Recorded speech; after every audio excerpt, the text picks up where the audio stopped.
Okay, call the meeting to order. Please stand for the Pledge of Allegiance.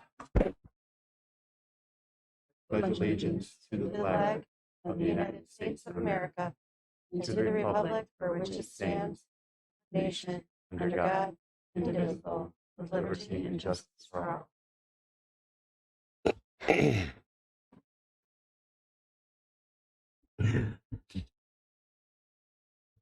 Roll call, please. Mrs. Spiritu? Here. Mr. Gorbetz? Here. Ms. Laird? Yes. Mr. Here. Price? Here. Mrs. Ray? Yes. Here. Approve or amend and sign the minutes of the regular meeting held September 13th, 2021, and the special meeting held September 17th, 2021. So moved. Moved by Ms. Laird, Second. second by Mrs. Ray. Are there any questions or concerns regarding the minutes? Okay, roll call, please. Ms. Laird? Yes. Mrs. Ray? Yes. Mrs. Spiritu? Yes. Mr. Price? Yes. Mr. Gorbetz? Yes. Motion carries. Are there any walk-on items? I have no walk-on items this evening, sir. Legislative report? Yes, I'll be bringing a full report on the October 11th meeting. I last reported on the supply chain shortage and how that's impacting our public schools, specifically the food supplies. For those that watched the meeting, you may recall that our facilities manager had mentioned he was getting about half, putting in the order for food that we need, getting about half. So I've reached out to Representative Gary Click just to see what kind of legislative measures are being taken to help, the whole state, but particularly in relation to public schools with the supply chain shortage and the workforce shortage. So hopefully I have some good information October 11th. Yeah, thank you. This time we will recognize our visitors. The Fremont City School District citizen recognized by the chair may speak on any issue during this period of time. Chair may limit remarks pursuant to the debate regulations of Robert's Rules of Order and Fremont City School District policy, which is the limit of 5 minutes per statement and 30 minutes per topic. Please direct your comments to the Board of Education President. If you would like to address the board, we would ask that you go to the podium when I call on you, which will be momentarily, and state your name and address. And I'd ask the audience to allow the speaker to speak without interrupting or asking questions while that person is speaking. Okay.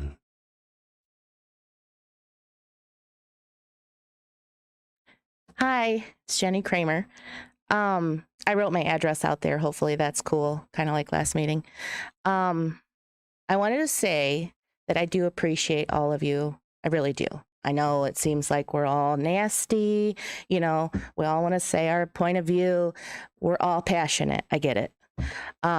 I did want to start off. I keep asking, and other people have asked, like why certain recommendations are being done and why others aren't. And I don't feel like we get answers. And I did a lot of digging and I followed a long money trail. And I did find out that Fremont City Schools is getting a large lump of money for COVID relief. And I think it's great. I don't think it's being misused. I don't think it's anything bad. But I think I found documentation, and I was wondering if somebody could maybe email me back or talk about it in the next meeting. I think certain guidelines are followed in order to get that money. And I didn't know if that's true or not, because it's large amounts of money. I mean, do the public people know, besides the normal funding, what we're getting? I mean, it's close to $10 million extra. Again, I don't think misuse is happening. It's great for the schools. It's great. I know we need more teachers. I know we need subs and buses, but are there certain protocols that have to be followed that are CDC guidelines in order to have that money? That's what I think a lot of us would like to know.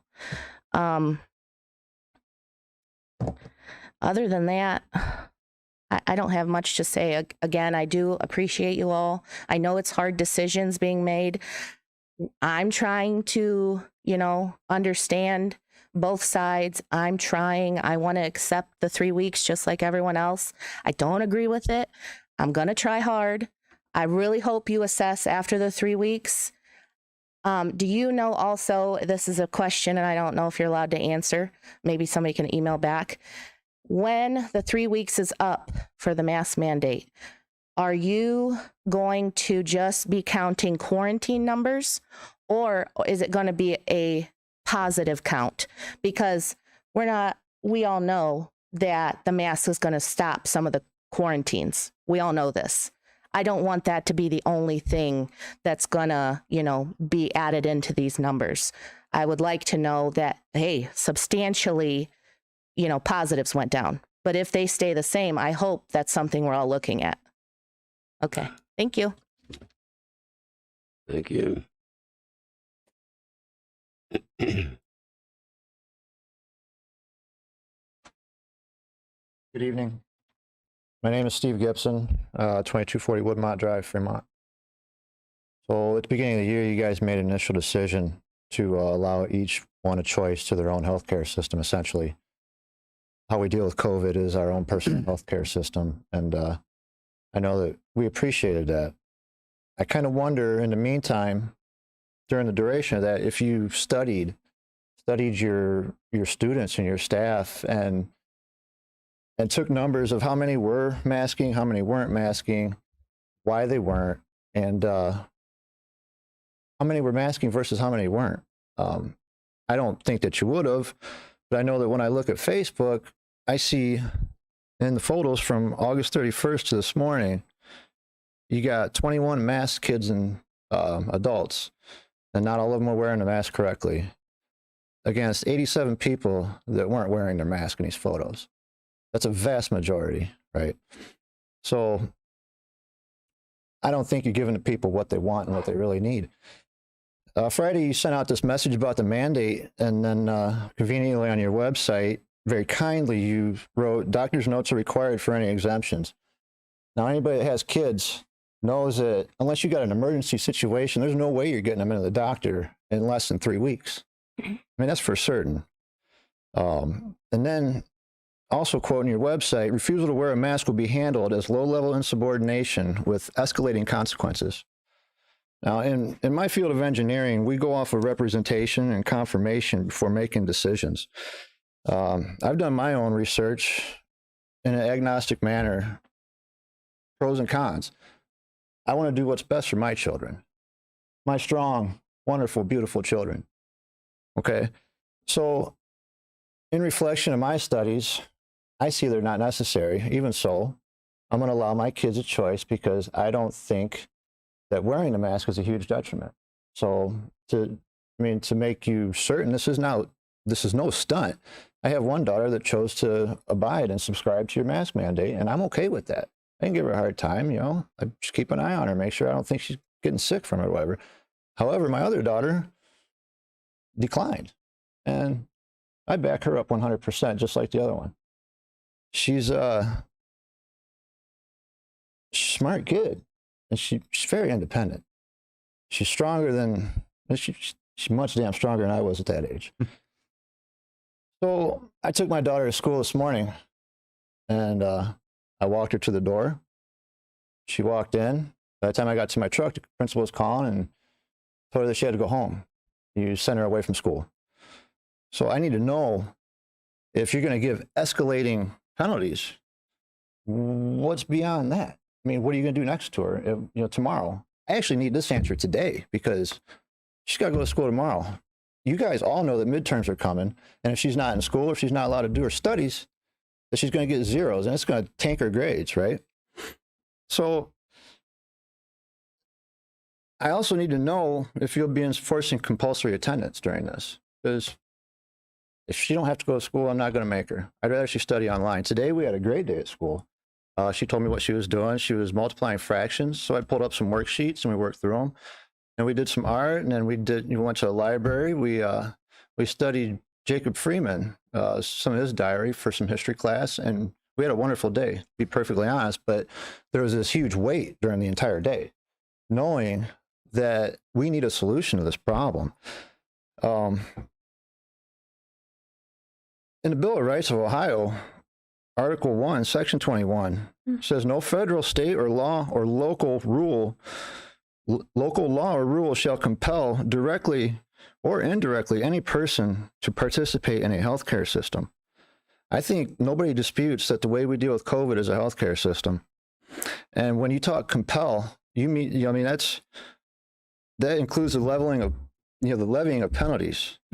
So you're compelling them to wear this mask, or you're going to penalize them. And if she stands firm in her ground and strong like she should, and I believe she should, and I will back her up 100% for doing, you're going to taint her record day after day after day, worse. You can't give escalating penalties beyond kicking her out of school. That's for dang sure. So you need to either let her school at home through the virtual.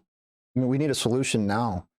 And, or do the right thing and let everybody have a choice like you did before, because like I said, I don't know if you did a study, but just by visual evidence on social media, I can tell you that not 25% of the people want this. I'll close with that. Thank you.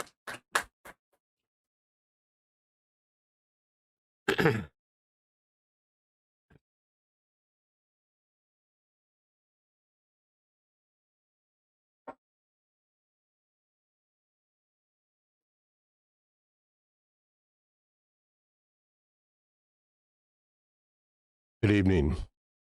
This is Laird. I have to give you a good accomplishment, because when you said that your favorite teacher was Sophia Dreger, I don't think you could have picked a more deserving person than that lady was. She's just very, very outstanding. She was And phenomenal. I'm sure she appreciates it, and I appreciate it. My name is Chris Mullis. I live at 28 Pinewood Drive in Ballville Township. The first thing I'd like to discuss tonight is anyone on the board familiar with the 642 Things to Write project that comes out of the San Francisco area? Okay.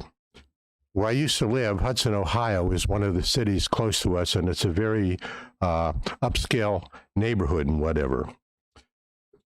The students were given this booklet, Things to Write About. And one day when the daughter came home, the mother asked, "Can I look at the material that you write, that you have there?" When the mother looked at it, she was very upset. Got a hold of the mayor and Hudson Mayor Craig Schubert. Parents call for the resignation of the Hudson School Board, the teachers, after students receive a book of inappropriate writing prompts. It has come to my attention, this is what the mother said, that your educators are distributing essentially what is child pornography in the classroom. I've spoken to a judge this evening, and she's already confirmed that. So I'm going to give you a simple choice: either choose to resign from the Board of Education, or you will be charged, Hudson Mayor Craig said. Anyway, I have a copy of this for each of you. The prompts that are in here, I will not read, because I think it would be very inappropriate for me to say what are in these prompts for these students. And the prompts go down to middle school and grade school. So if my assistant will give me a hand here. Absolutely. The second thing I would like to talk about is the Cartoon Network and the cartoons that they're beginning to provide on that particular network with HBO. It says Cartoon Network, HBO Max target preschoolers with woke animated shows. I don't know about you, but I bet there are a lot of parents with their children. They turn on the TV, these preschoolers, put them in front of the TV, and they just let them watch the television, and they're not aware of what's going on.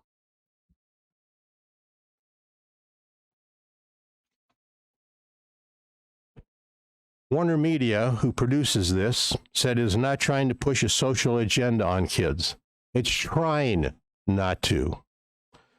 We are not aiming to push boundaries. We are aiming to be very intentional about what it is that we're trying and showing and saying, and what the kids are learning. Amy Friedman, head of the Kids Family Programming at Warner, said. So they're trying not to get a lot of this stuff out to the kids, but I think a lot of parents aren't even aware of things that are being shown on TV. So if my assistant will help me again, you're going to earn your money.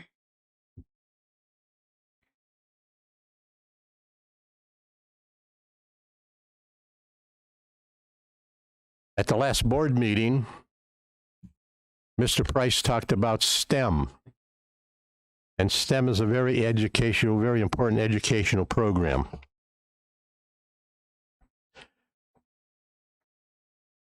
I have two headlines here, and the one headline reads, Mathematicians, China rises as world STEM leader while American schools place diversity first. Danger, China rises as world STEM leader whilst U.S. schools go woke. In here, 3 career academic math scholars gave a stern warning about the deplorable state of K-12 math education in the United States schools, prioritized social justice and diversity over merit, thereby allowing China to successfully advance as the world's leader in science, technology, engineering, and mathematics. For those of you who don't know what STEM is, that's what it is: science, technology, engineering, and mathematics. They had these professors from New York University, Georgia Institute of Technology, University of California, Irvine, and Princeton University. First, the state of math in K-12 public schools has resulted in few American children who are prepared for the STEM careers as explained. I will hand these out to you. I think it's very important information, and I am glad that you took and brought that up at the last meeting. Sorry. Okay, it appears your time is up. Can I just say one more thing? Briefly. We had a person, Shar Mullins, came in the other day and spoke about the diversity and inclusion. There's several things that I notice on here. It seems like parents aren't going to be involved in this until 2022, 2023, 3 years from now. And I'm asking, why aren't the parents made aware of what's going on in what we have here? Some of the things like bridges out of poverty and whatever, I think one of the things that we have here that it says on the list here is that community engagement doesn't begin until year 3. And in the 1 year, it says develop, promote, and implement a minority youth summit. My question is, why don't you have a youth summit if you want everybody to understand what's going on in what we have here? And finally, I would like to say at the last meeting, when people spoke about the masks, I thought you guys handled yourselves very well. The one thing that was disappointing to me, though, was the parents never hardly mentioned about the importance of the education of their children. So after the meeting ended, I'm glad that you board members got up and spoke and said how important the education of the children was to our school system. Thank you.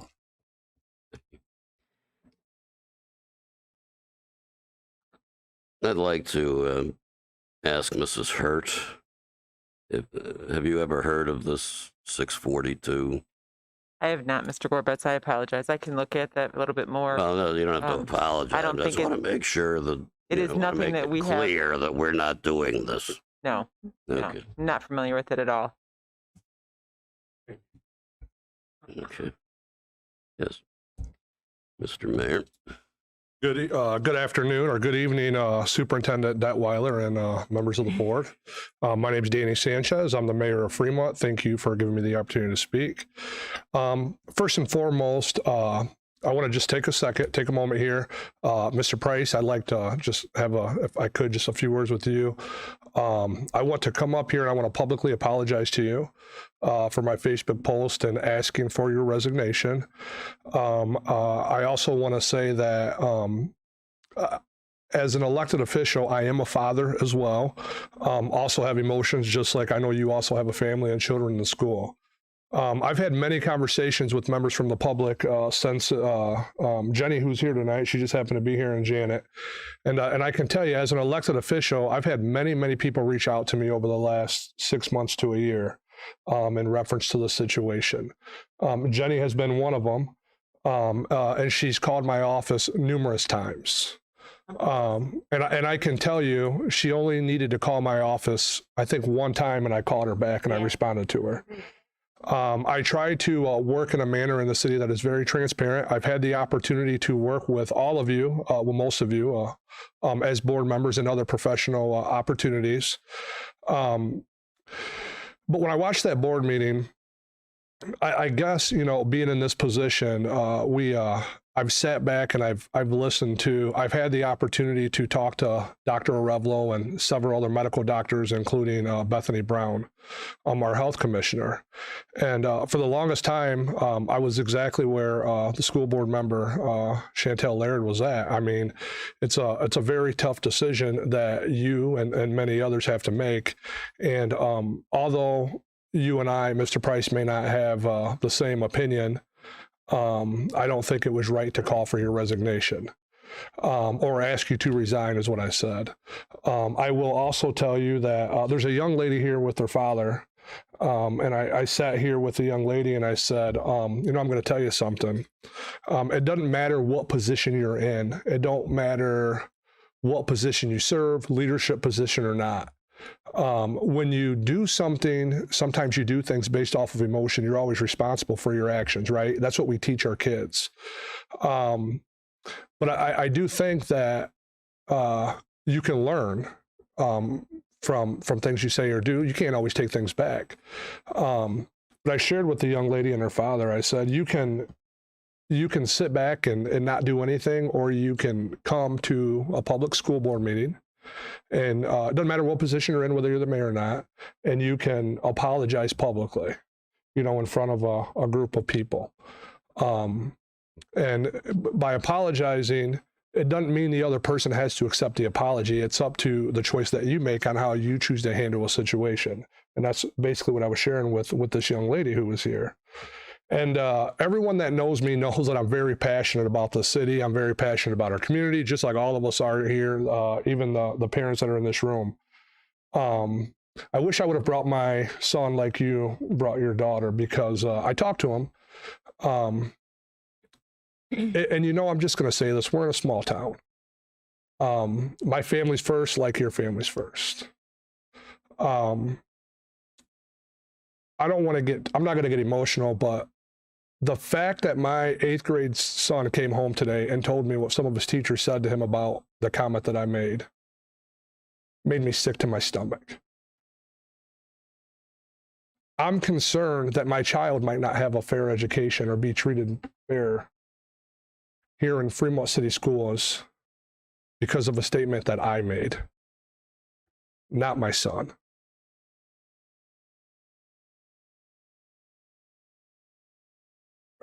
It's got to stop. It's got to stop inside of our city. We need to be together. Mr. Price, the emotions that you probably felt, the emotions that your wife felt from the statement that I made is some of the same things that, you know, we deal with every day in these positions. I've talked to Mr. Detweiler. I've talked to Bethany Brown. I've talked to these doctors. I've talked to Jenny. We feel it too. And these are good people. We have good people in our community. We have good educators. We have good teachers. We have good police officers. But I'm telling you, I'm here to tell you I'm sorry. And hopefully you accept my apology. I do think that there's a lot of work that the city and the schools are going to need to do together. I commend you all for your efforts. Our jobs are not easy. We live in 2021, and the only people that have it, well, there's a lot of people, but some of these medical providers, these doctors, I've listened to these doctors, and you're an engineer. I make decisions every day in the city that I have to trust an engineer, that I don't always know the answer. I'm not an expert. But you know what? For 3 weeks, if that's what it's going to take, and we'll know, we don't know, but if there's 3 weeks, I'm willing to support that for 3 weeks. And let's see where we're at. And I think that's where council, our school board member Laird was at for 3 weeks. I want my son in school. I mean, I need my kids, we need our kids to be in school. We all do. I don't have a mask on tonight. I don't have a mask policy enforced inside the city of Fremont amongst our employees. I don't plan on implementing one unless I start losing employees that can't do their jobs. It's not my goal. That's not what the government should be doing. I get it, but we got to keep our kids safe. I don't know the answer. I don't. So, Mr. Price, I'm going to ask you if I may approach. I want to shake your hand and apologize to you. Absolutely. And I hope that this can be an example for every leader and every elected official. I don't care what party we are. That doesn't matter, politics-wise. We have to work together. And I apologize to the community for embarrassing them, for the people that have supported me, because I have 2 people who have been very supportive of me. And that may have changed their position. I hope not. I might not agree with everything they do all the time or what I do. But at the end of the day, I still have to be a leader, and I still can't be afraid to voice my opinion, and neither should you. Okay? So thank you for giving me a few extra minutes, and thank you to all of you. And I went last on purpose. I don't know if anyone else is speaking, but I really wanted to hear what the residents were that live in our community say. So thank you all for being here. And President Gorbetz, thank you for allowing me the extra time. Thank you. If it's all right with the board, if I could just address Danny real quick. First of all, thank you for coming tonight. I do appreciate it. You're a father, you're a husband, you're the mayor, you have 1,000 other places you could be. So I do very much appreciate you coming down. As far as I'm concerned, you know, I'm not a social media person, so I heard about it, whatever. And honestly, I didn't need an apology. You're expressing your opinion, and that's all we do. And I can't expect, I mean, I appreciate you and thank you for offering that. And I do accept your apology for sure, but it was not needed. I want you to know that was my feelings on it. There were no hard feelings whatsoever. So. As a man, I want to. Yep. No, I appreciate it. Thanks. Yep. Thank you. Thank you, Albert.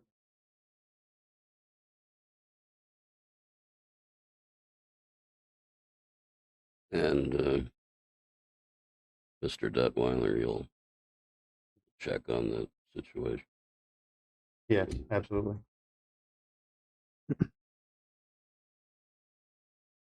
Oh, is there anybody else who would like to address the board?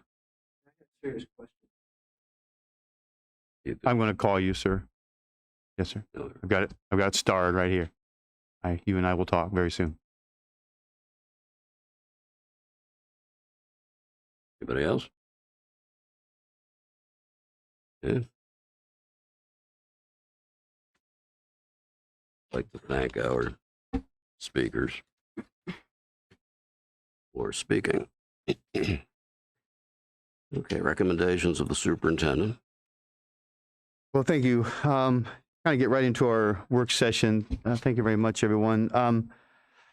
As you know, our second meeting of the month sort of slated for topics, and we've laid out sort of subjects and departments in the district, and kind of what we're going to talk about going forward. So tonight is our first one, and it's English language arts in middle school. So I have my resident experts on both. I have a principal who was an English teacher at middle school, and Denise Hurd, who's our curriculum director. So ladies, I'm going to go ahead and turn it over. Wonderful. Thank you. Good evening, everyone. Thank you for giving us a little bit of time this evening to talk about some of that academic achievement that we are constantly looking to highlight and make sure that we are sharing information across our district. As Mr. Detweiler said, we have all of our work sessions. We have multiple content areas, departments throughout the year that we'll be highlighting. And this is this is our first one to address the English language arts.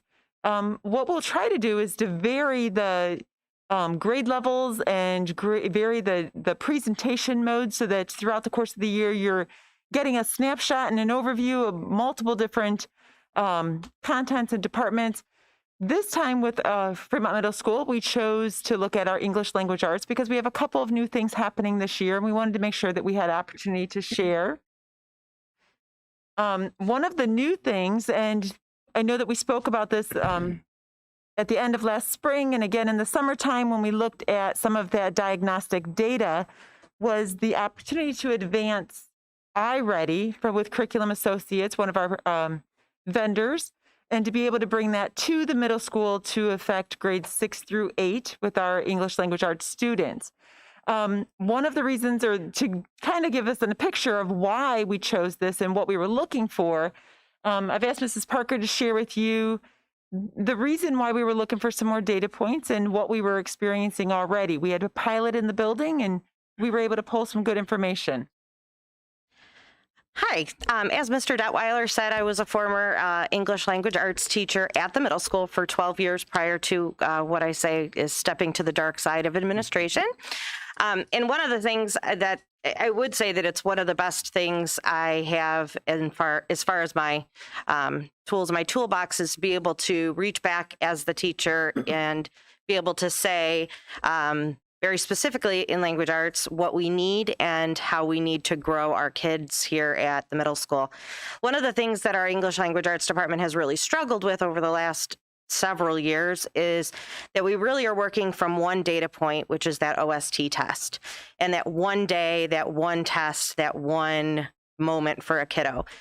We can look at their grades in the grade book, but we don't have the time that our elementary teachers, who I just want to say on record are magicians, are able to take a kid and grow them because they do work with them so closely. They come to us, we get them 40 minutes, and we try our best, but again, we're only using pretty much that one data point. So iReady has really offered us the opportunity to start out with a diagnostic assessment, show us where they are when they get to us, and then we can continue with iReady. iReady instruction is tailored directly to the student's learning needs, and then we grow the kiddos.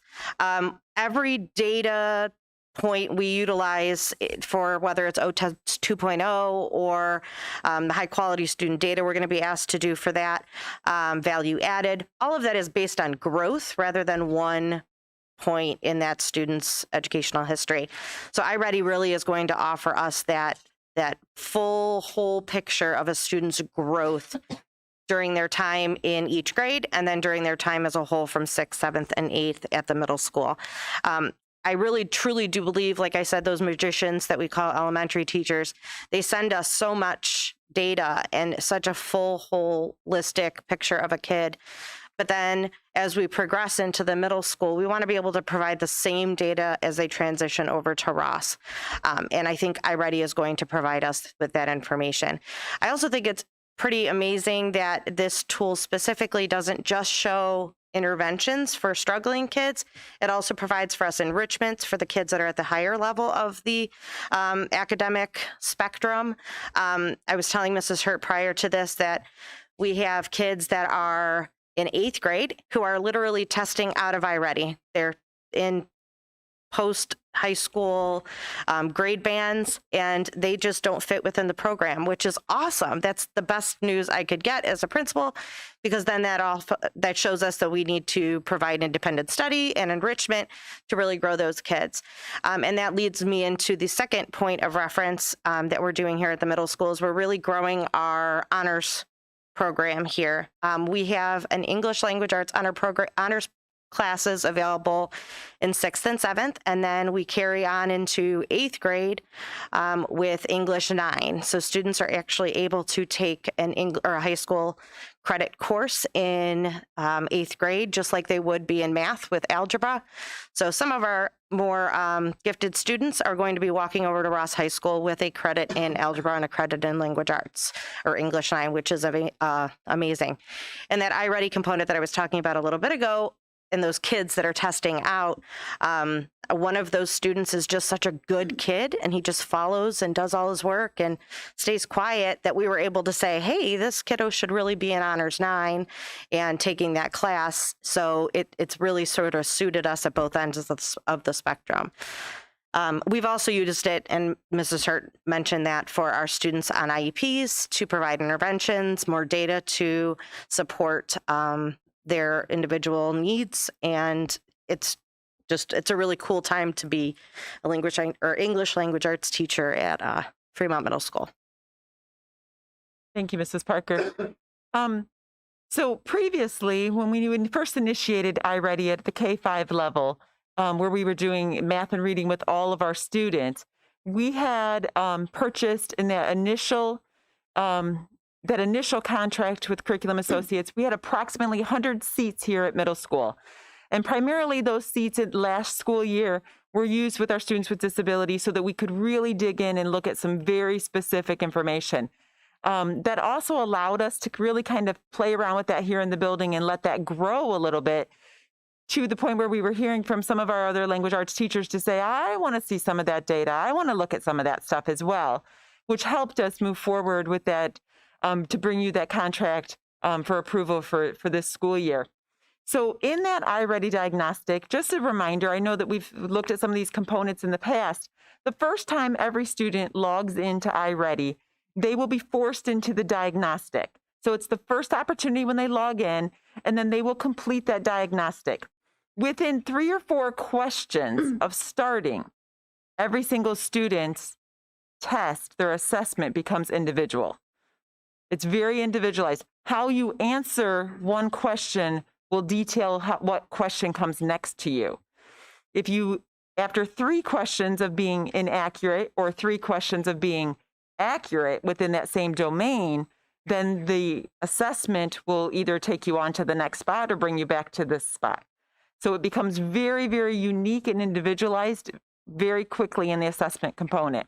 Then students max out at those different domains, and the test will end. That's providing us an incredible amount of very specific individualized information on our students. The different components that we receive information from are the same K-8. So we receive information about phonological awareness, phonics, high frequency words, vocabulary, and comprehension.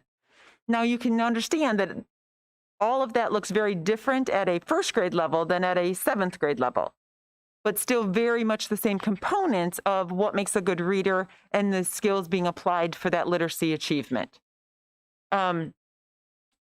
Again, once we start to receive that information about those individual students, then that leads us to those conversations with our educators to use that data and help us provide very specific interventions. And also, as Mrs. Parker said, there's instruction that can go along with it. And that instruction is then based on with our Ohio standards. So very much all together. This is a sample of a student report this is a 6th grade student that we just pulled to take a look at. And just so that you can kind of get a feel for what it is we're looking at, here is our student's score. And this is their first diagnostic score. And the program automatically provides for us their typical growth line and their stretch growth line. For a student to make that typical growth, that's telling us that they made 1 year's growth based on where they started. For some of our students, this is a 6th grade student, who is overall performing at a 4th grade level. We would want that student to make stretch growth in order to close that gap between where they started and where we would like to see them be back on grade level. Being very specific with the data to the intervention tied to the instruction really allows us that path to help make us close that gap and move that student.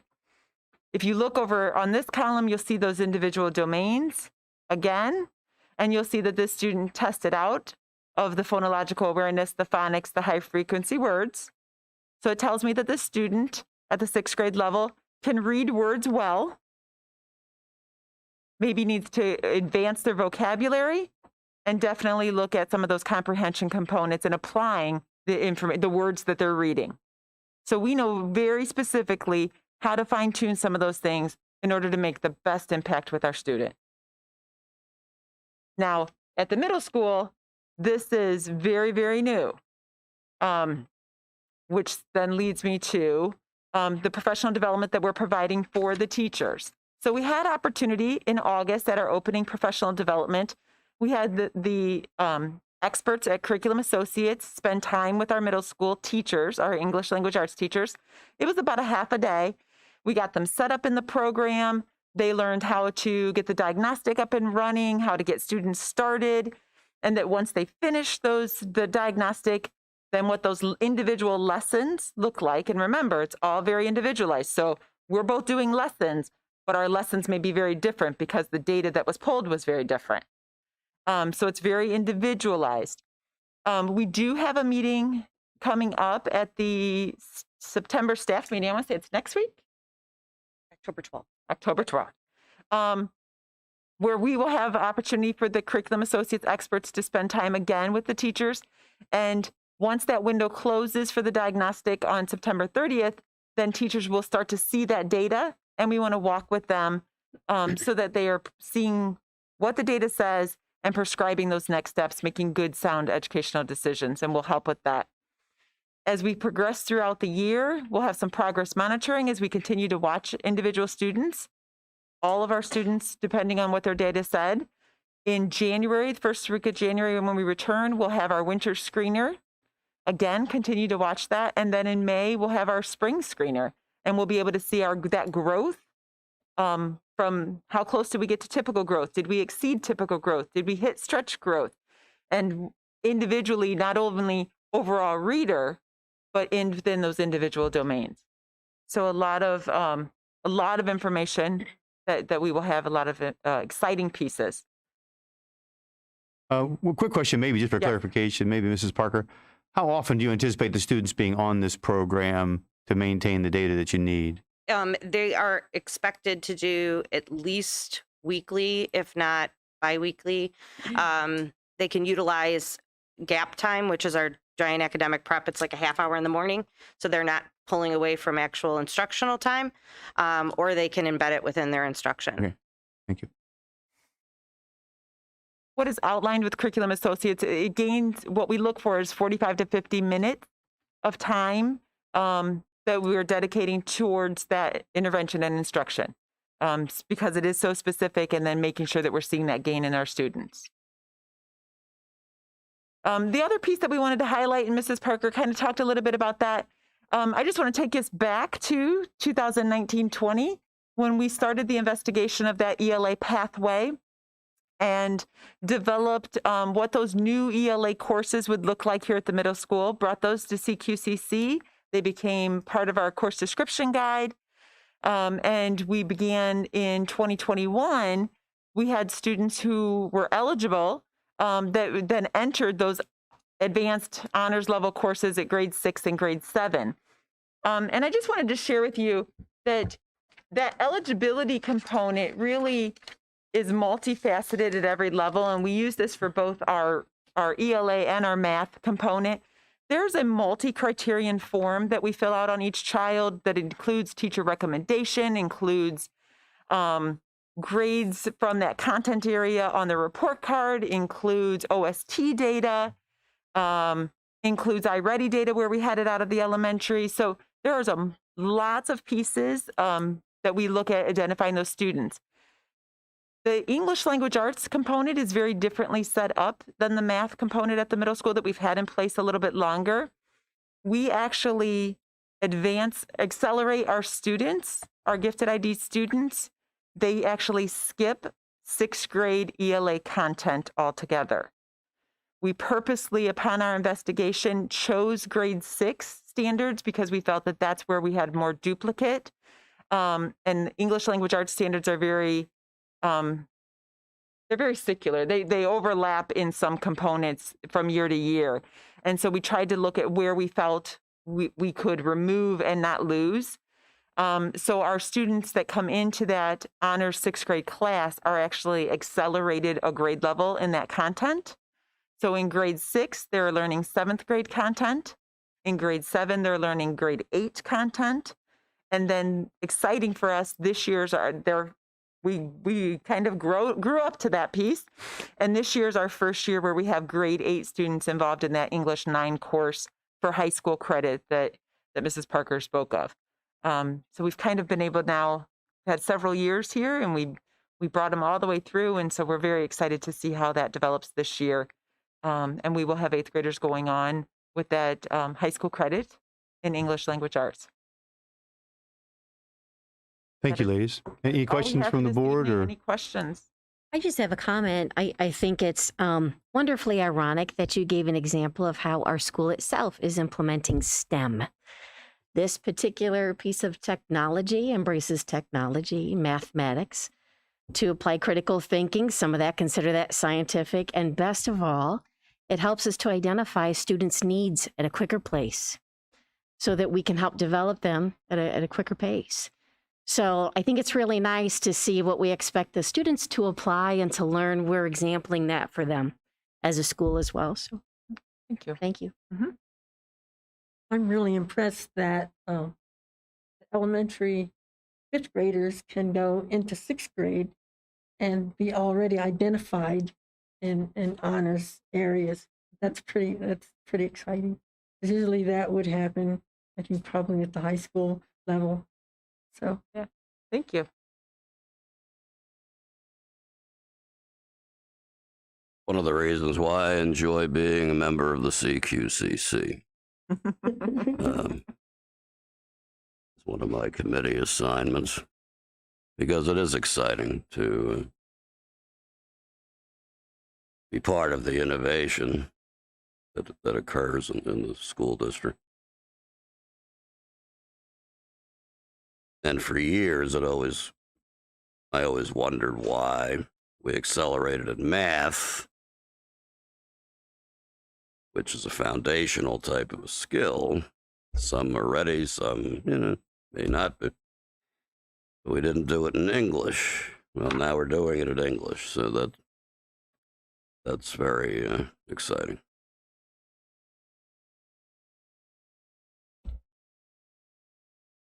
that concludes my work session recommendation. Mr. Gorbetz.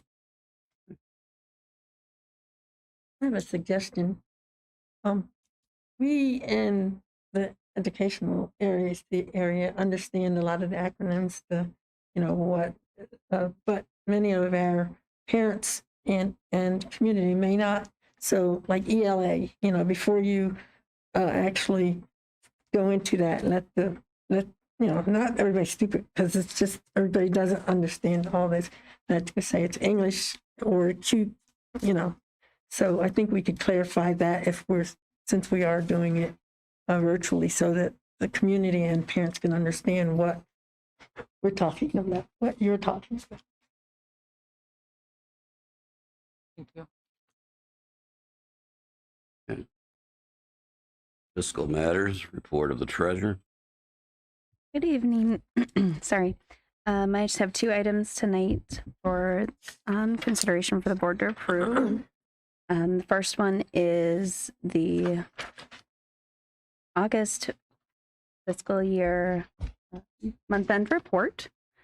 Just real briefly, we saw a little bit of decrease in the overall revenue that has to do with some public utility expenses not hitting on time. So our delinquents with our real estate taxes showed a little higher. But we will be seeing that hopefully with the next collection. So we'll just have to keep that in mind, that if it's inflated in January, February time, that it'll be probably partially could be due to this utility payment not hitting for this collection.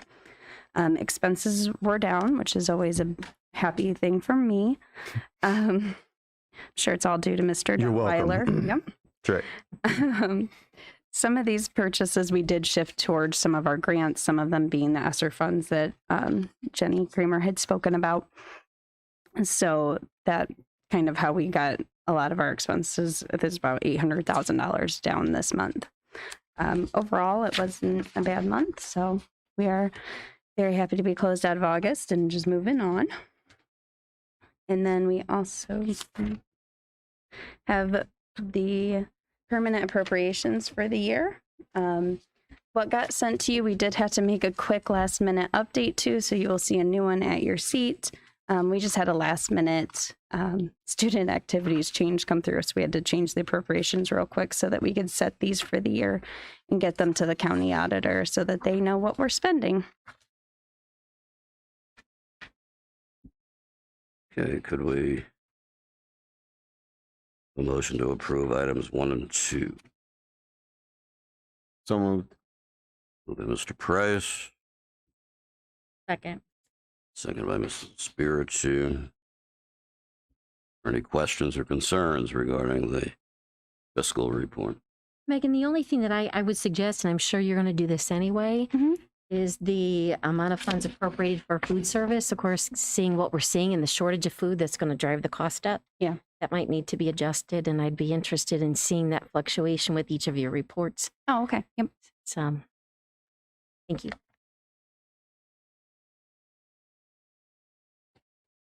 A roll call? Mr. Price, Yes. Mrs. Spiritu, Yes. Ms. Laird, Yes. Mrs. Ray. Yes. Mr. Gorbetz. Yes. Carry. Board member communications and information requests. Price.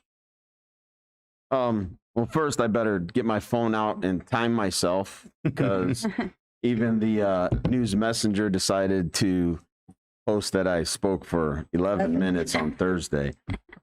Just so everybody understands, I'm never going to apologize how long it takes to make a decision that involves 3,500 students, over 500 staff members. If it takes 11 minutes for me to say it, too bad. I mean, I'm not going to apologize for that, but so I'm not going to set a timer. First, I think the most important thing is I want to thank everyone that was at the meeting on Thursday. Everybody in the room, and Alex talked about it that night, closing it out. I think it set a good example for, one, our kids, but also other communities. We've seen some of the craziness that can happen when you have a room divided on their opinion on something. And I want to thank all the community members that were there, that were respectful. We showed courtesy to everyone who wanted to get up and speak, even though we had difference of opinions. And we left that night and we went home and everything was fine. So thank you to everyone who was there for their input, but also for their respect for everyone else in the room. So I think that was a big thing.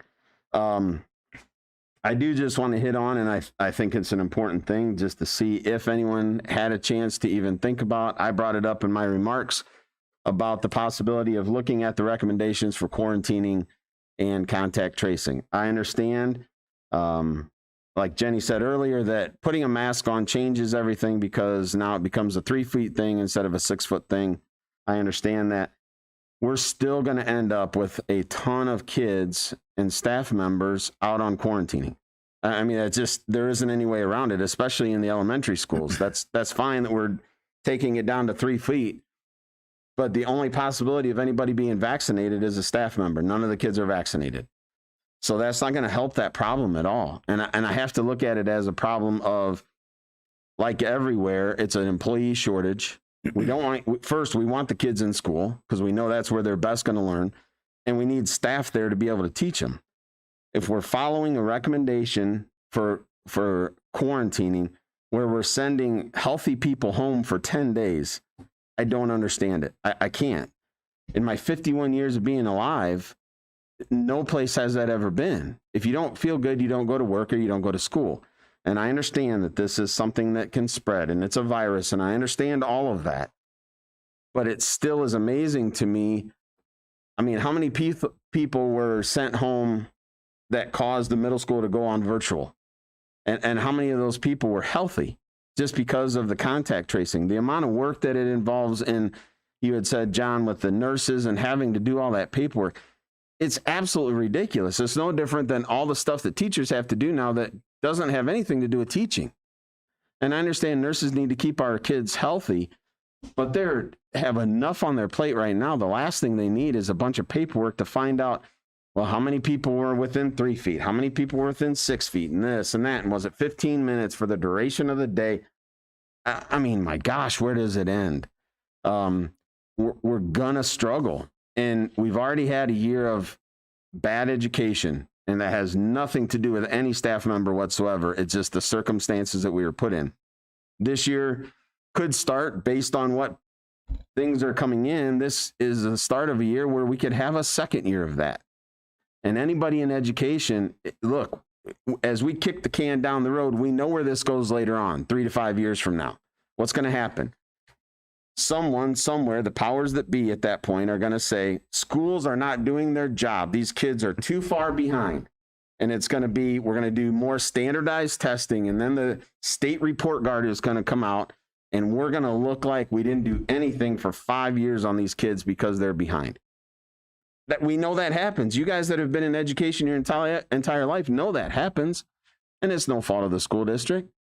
But as soon as this isn't the main topic, 5 years from now, when these kids are behind, that is going to be the main topic. And we're already talking about voucher systems and privatizing education. All this does is add more fuel to that fire. Man, I will stand up for public education no matter what, because I believe in it. But we can't, we just know this is the course. It always is when it comes to public education. How can we make it fail? How can we get rid of it? How can we replace it? It doesn't matter. And this is what's going to happen. We can't let that happen. We just can't. And I just think losing out on kids and staff that are perfectly healthy just because of a quarantining recommendation, not a law, not anything. We can, I'm not saying not have anything, but man, we can dwindle that down an awful lot to eliminate some of the paperwork and the extra work that are on our staff, our nurses, our kids. You know, kids that are healthy are being sent home and they don't understand why. And there's no good explanation for it. I mean, how can you explain it to a second grader? It's impossible. They don't understand.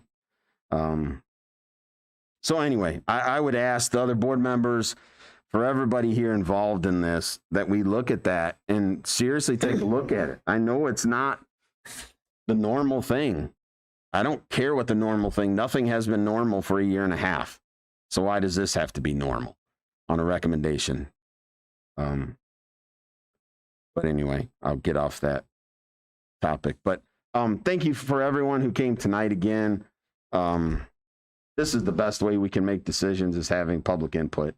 I mean, you know, it's great since we've been back from all the COVID stuff where people couldn't be in here and we had virtual meetings and everything else. It's great that we have more people showing up than what we did prior to COVID. That's all the more input that we get to make a better decision for our district and for the kids. So thank you very much for coming out tonight. That's all I have. Hopefully that was under the 11 minutes from Thursday. 12. Was it 12? No. Thanks, bye. New record. I'm sorry. To be honest, it didn't seem like 11 minutes the other day at all. It seemed like 20. No, it's No, 30. started to speak and it was over. Okay. Well, anyway, thanks to our community members.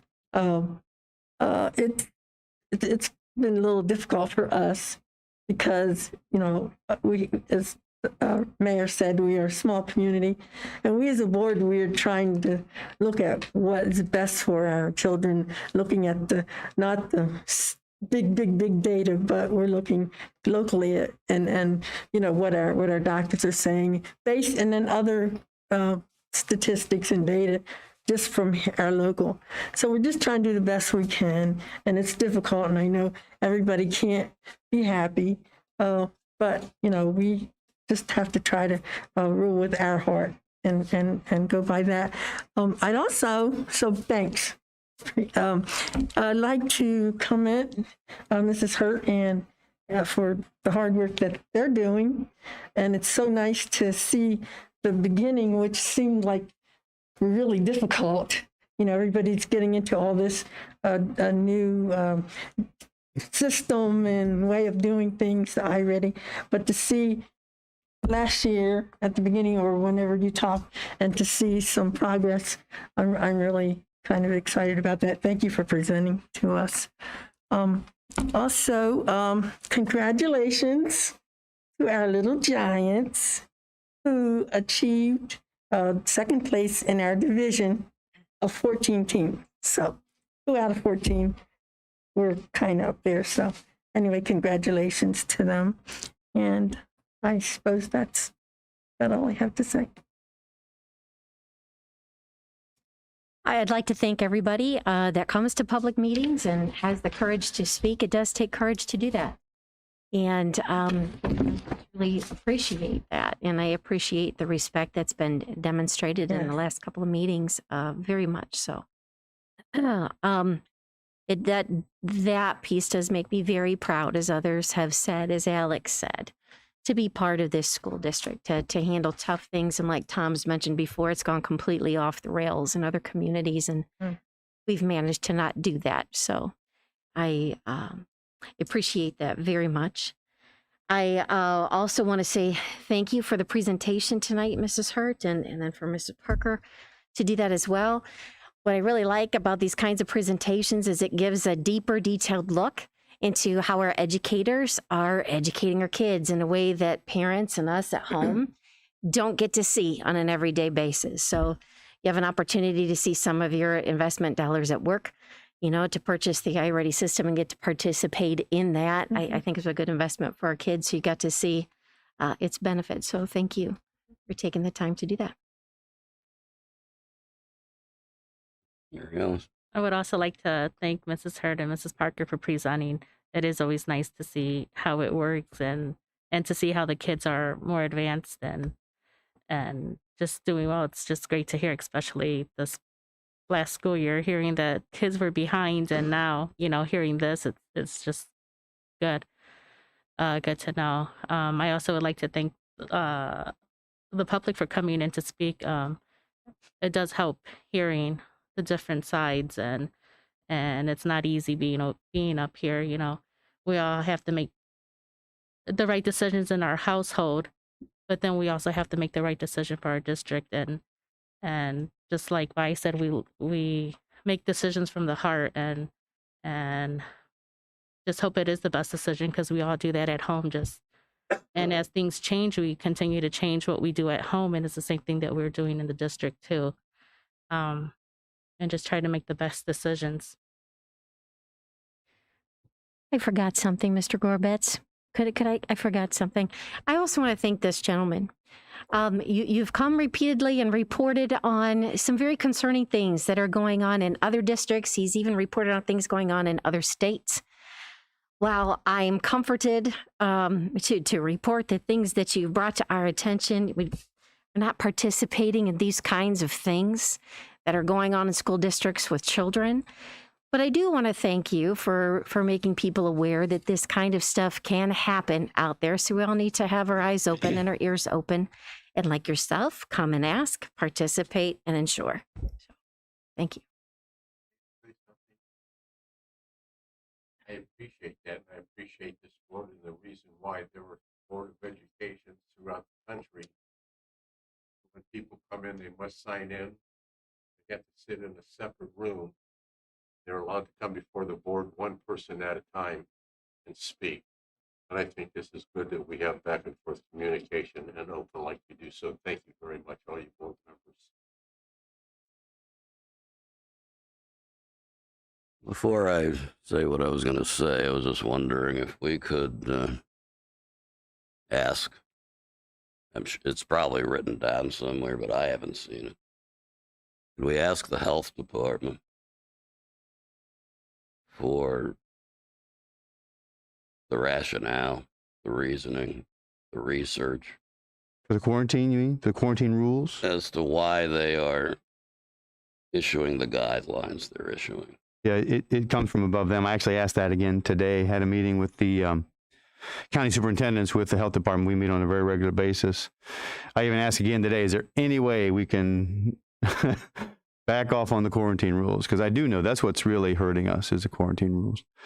And right now, the health department is not willing to do that. And if I may, I was going to ramble here for a second. I didn't know how much you wanted. Well, where is the authority direction coming from? Yeah, it comes from the Ohio Department of Health, which comes down through the locals. And as far as authority goes, there is a high revised code that allows local health departments to quarantine.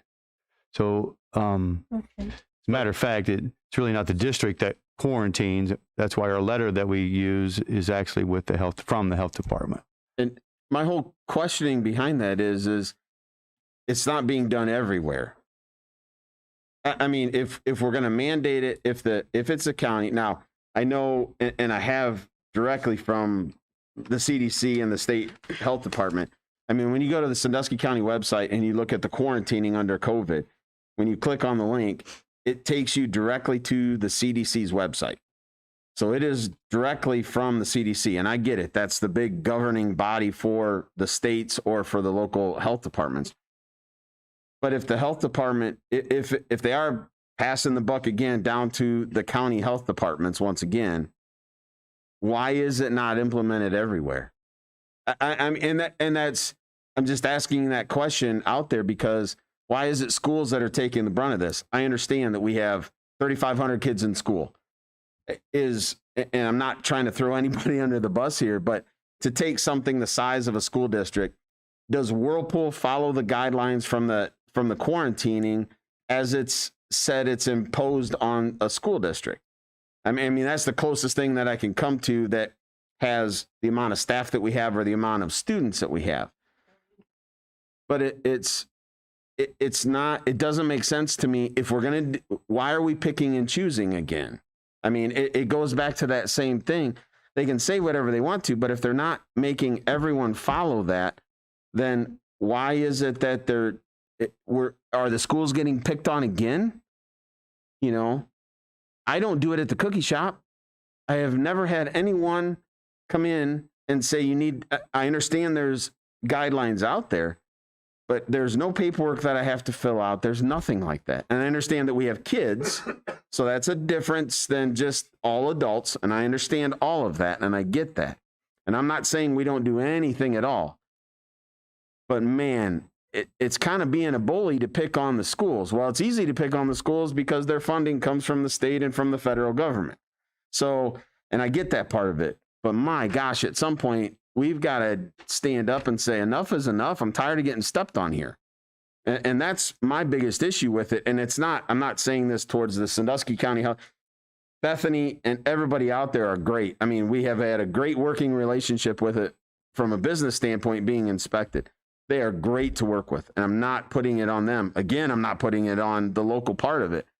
But why is it that the school, I mean, Danny, the mayor of Fremont was here, and he's not implementing a mask mandate, and he doesn't have the same qualifications as the school district in his town does. And again, that's not a knock on the city of Fremont. Boy, it sure seems like there's double standards here for everybody. And we're the ones taking the hit on it and having all these students and staff having to go home for 10 days that are perfectly healthy when we could be doing something different. Well, it might have something to do with the density of the... Right, and I understand that. And that's where I brought up Whirlpool. I mean, if you're on a line at Whirlpool, I'm a lot closer than I am right now to Vi working on that line. I mean, and I get it. It's adults compared to children, and all that stuff plays a part of it.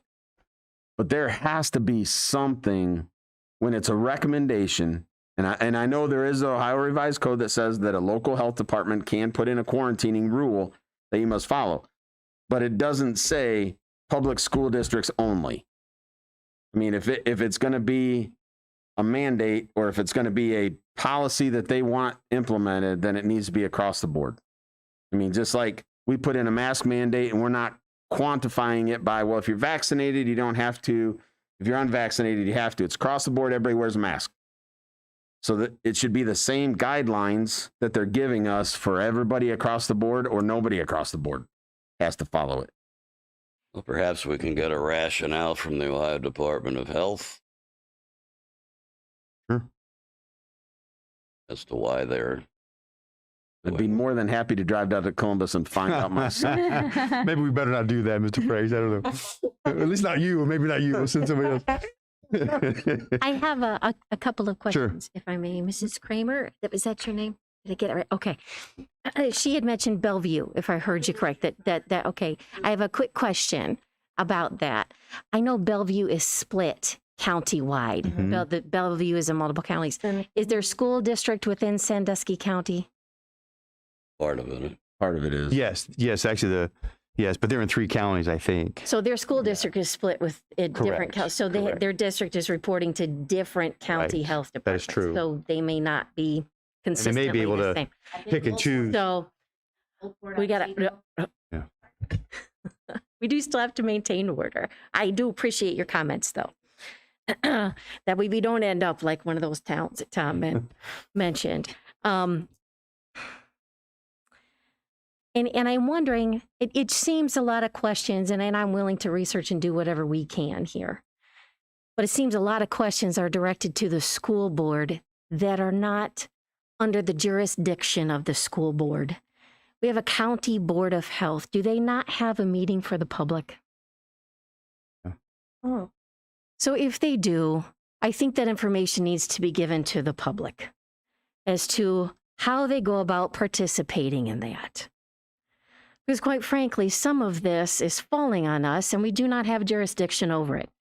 I can tell you, we found that out, if you recall, when we were trying to put together our very first graduation ceremony. And a local official made a post because his son was graduating and suggested that everybody come and storm the school board about the graduation ceremony. And in your research, if I recall correctly, Mr. Detweiler, you contacted our legal counsel and found that the county health department has some teeth. That we as school officials could be personally held liable if we do not follow that. So it seems to me some of the questions and some of the concerns and some of the directives and requests need to be directed to the governing body making the matrix, rather than the governing body having to implement it. So that's my ask. Can we provide, will you find out, if they have a public meeting, if they do not, what is the address, email information, contact information, all of that? And can you put it up on the overhead at our very next meeting so that everybody at home and here can clearly see there are other lines of communication to have your input heard in local government? I can certainly find out. Thank you.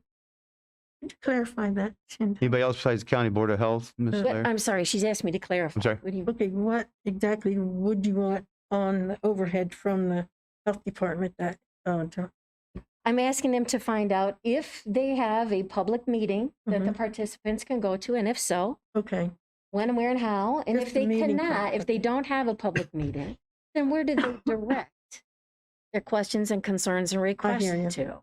I hear you. So a lot of people simply don't know. To tell you the truth, other than Bethany Brown, I wouldn't know who to direct that to. I do know that she has a board that she reports to. How much authority the board locally has over her versus the state level, I don't know that. Until this pandemic, honestly, we never had to get into all of those details. But here we are. So Mhm. let's find that out. I will. Sounds good. Yeah, well, I'd like to thank Mrs. Hurd for her report. It is a lot more interesting and exciting to actually hear about things that have something to do with education than it is talking about what we've had to talk about lately. I'd like to thank the audience again for participating well. There isn't anybody up here who enjoys this particular aspect of things. That's why we're asking for more information. But if we're obligated by law to follow certain guidelines, whether we agree with the guidelines or not, We need to comply. I'm too old to go to jail. I don't think I'd last very long. You'd hold your hand. I'd visit. Cookies? I'll bring you cookies. I might be there with you.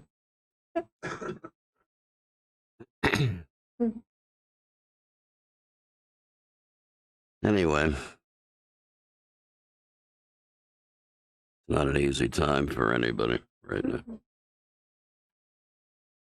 But we remain committed to providing the best possible education we can under the circumstances. And it boils down to kids being in school. Kids have got to be in school. Simple as that. So with that, I'd entertain a motion to adjourn to executive session. Discuss item B. Second. I guess I moved and Ms. Laird seconded. Roll call, please. Mr. Gorbitz, Yes. Ms. Laird, Yes. Mrs. Spiritu, Yes. Mr. Price, Yes. Ms. Ray. Yes. Okay, we're adjourned. Next meeting.